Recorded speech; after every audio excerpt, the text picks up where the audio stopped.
adventures. Yay! Papa Slappy, would you please tell us a story? Please, huh? Please. All right, children.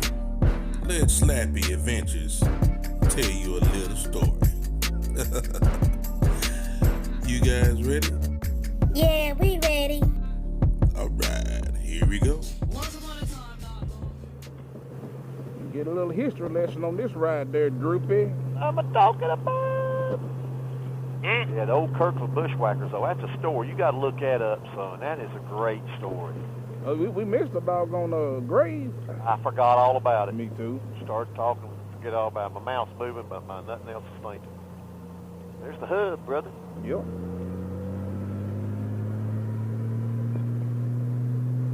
Got us another winger up here. Is that another wing dinger? Yep, another winger. Blount County. Yeah, we ought to be coming up on that 6 mile you was talking about. Is it off this road, too? Yeah. Yeah, they used to have a daggone motorcycle junkyard down here, 6 mile junkyard. Cycle junkyard. I used to get all kind of parts, well, I couldn't do when I wasn't doing real good in life. You know, you had to daggone, if you want to ride, you had to go get some parts.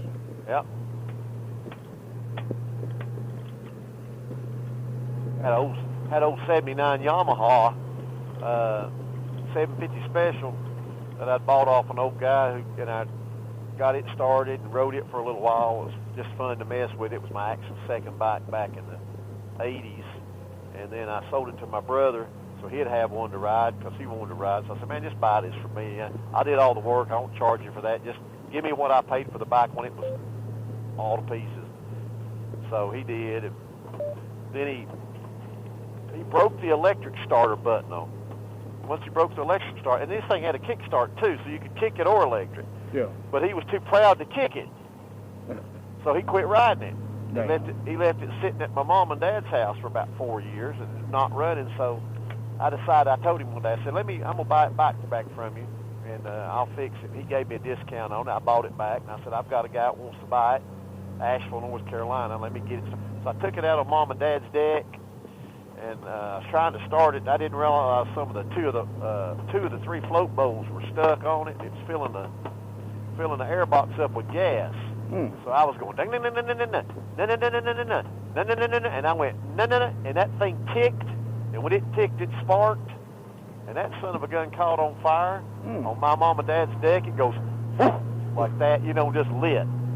Well, I didn't have a hose, fire extinguisher, or anything, so I just grabbed the bike while it was on fire and just grabbed it by the handlebars and the seat, rolled it off the center stand, ran it off the deck, off the steps, so it'd get off the deck so I wouldn't burn the house down. And then so I went and got a pan of water inside and started running in and out of the house, throwing water on it to put it out. Did mom and dad up? No, mom and dad weren't there at the time. Left a big black spot on that, so I got the pressure washer out and got the black spot off of it from the burn. And then, of course, it burned the gas spilled out, it was a mess. But anyway, what made me think of it, you was talking about that motorcycle junkyard. Well, they had a motorcycle junkyard down in Newmarket. And just for the crap, I just went down there and said, there ain't no way in the world you'd have any parts for a 1979 Yamaha 7. Well, you know what I think I do? And so he took me down there in the old nasty place. It's all over. He's digging through crap, and he came up with my air box and my side cover. Everything I burned up in that, he had one. And it's the dangest thing I'd ever seen. So I rebuilt it, and then I sold it to that guy in Asheville, North Carolina. He had it 3 weeks and wrecked it. Damn. But didn't kill him, so. That's a good thing. But in 3 weeks, he wrecked it after he got it. And it had kind of high-rise, kind of like ape-hanger bars on it and a king-queen seat. Yeah. That thing was awesome. I mean, that thing was awesome. Old 3-cylinder shaft drive. Well, some of that stuff we wish we'd have kept, don't we? Well, I'd like to have had that one.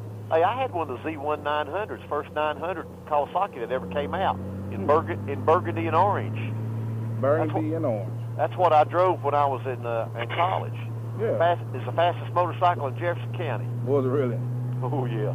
And I had a 4-into-1 Kirker header on that thing with no baffle in it. Cracker, good God Almighty. I bet you woke everybody else up. You did. I did. You could hear me coming for 5 miles. My neighbors hated me.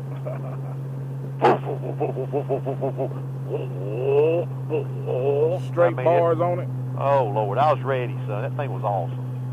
And then I sold it I traded it and gave a little boot money for a car. That's what I did with it. I wish I'd have kept it. It's worth 10 grand now. Yeah, Almighty. Something else. It was a beautiful bike though. And you know they did those in 2019. Kawasaki came out with the commemorative motorcycle of the Z1, and they called it a 900 Z1, and they did the same color schemes. Yeah. Yeah. Beautiful. Just a beautiful motorcycle. I rode the hound out of that thing while I was in college. Well, 2 of my buddies had motorcycles that were going to college too, and we played motorcycle tag at Carson Newman. Yeah. We drove all over campus trying to tag each other on the motorcycle. Well, that was pretty smart, wasn't it? Yeah, it was. Thank God we lived through them silly days. No joke. You ain't ever do no drag racing? What I'd do is I'd find somebody who thought they had more than what they had, and then I'd take my brother with me. He'd sit on the back of mine, and we'd out running with both of us on mine. That's what we'd do. Yeah. I remember when my buddy got his 79. See, mine was a 73 Z1, first year they come out. And he got him a new 79 Honda Custom. And he come over to the house to show it to me. And he said, let's go. And I said, you don't want to run this. Just trust me. You don't want to run this. He said, oh, come on, let's go. I said, well, let me get my brother Walter with me. He wants to go.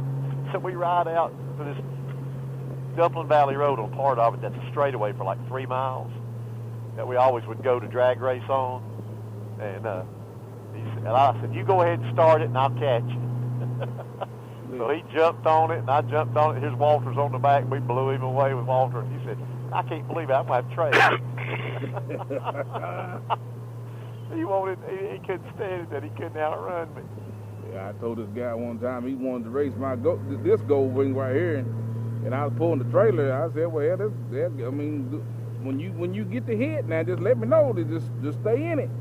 He said, don't you want to drop that trailer?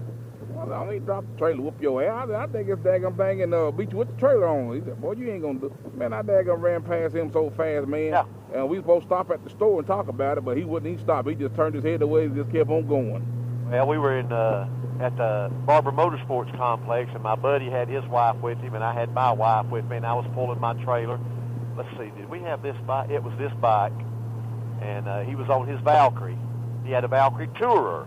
Tour, yeah. And it's a red, well, the red and white ones, and beautiful bike, and he still has it actually. But anyway, they're on it, and we're down there, and he's got 6-in-the-6 pipes on it, so it's a little. They sound great. Valkyries sound great, especially if you've got 6-in-the-6 pipes. They sound like a freaking Porsche or something. When you open them up, they're just sweet. But anyway. He had his 6-in-the-6, took the baffles out of it, so it sounded like a car motor, basically. And so, was this guy going to stop, fall over in the road, or is he going to go on?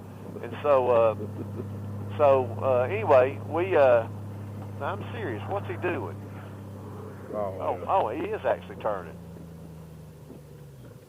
I don't know if you got a car tire on that thing or just got the tire. Nope, the he's motorcycle. Down. He's motorcycle tire. And so he needs to be in the club. Yeah. So anyway, we're down there already in Gadsden, Alabama at the time, and he pulls up beside me because it's going to rain, and we're trying to in a hurry, and he's kind of revving it a little bit. Never thought that he'd even decide or even think about wanting to race, you know. Pulls up beside me, and I've got that trailer and Sharon on the back, and he revs that thing up, and I said, trust me, you don't want none. And so he said, well, come on then. And buddy, I took off, and that light turned green like a shot out of San Diego. We got to the motel, and he looked at me and said, dang, that thing will run. I said, I'm telling you, people don't get it. No. They really don't get the torque that these bikes have for being so big. I mean, it might not do 121, but it'll do 120 really quick. Wait, it's all. Yeah. We was going down to Sturgis one year, and we was on I think it was 90, and I mean we had it south down. You know, speed limit was 80 miles an hour, So, hell, I had it tapped out about 90, 92, you know, when we had Can-Ams and everything with us. So we had it locked down. I'm on the cruise control. Absolutely. And then when we got back by a pack of them old Harley boys, you know, not to talk about them, but got a pack around them, and there's a whole bunch of them, man. We got down there, and I seen the last guy kept looking over his shoulder there. So I just kind of, you know, got beside him and just, you know, gave him the, hey, I'm about to ease on. He said, yeah, go on. So we eased on down through there, and I slapped my hand back on my damn hip, had my legs kicked out there with my right hand on my hip, and I went by them boys. And we went about 30 more miles. We needed some gas, so we stopped pulling some gas. So they pulls in behind us. You know, the guy pulls up beside me. He looked at me. He said, you mean to tell me you was running that fast on cruise control with one hand? That damn gold wing is that damn smooth? You daggone right it is. And what I told him, I said, you damn right. It is, yes. And pulling the trailer down through there at 90 miles an hour, no problem. He said, man, I mean, they was just bullshitting around. I mean, they had to be doing 65. Right. Yeah, that people don't get it. Hey, thanks for watching another episode of Slappy Adventures. Please like, share, and comment. And don't forget to hit the subscribe button. Hey, stay tuned for more videos like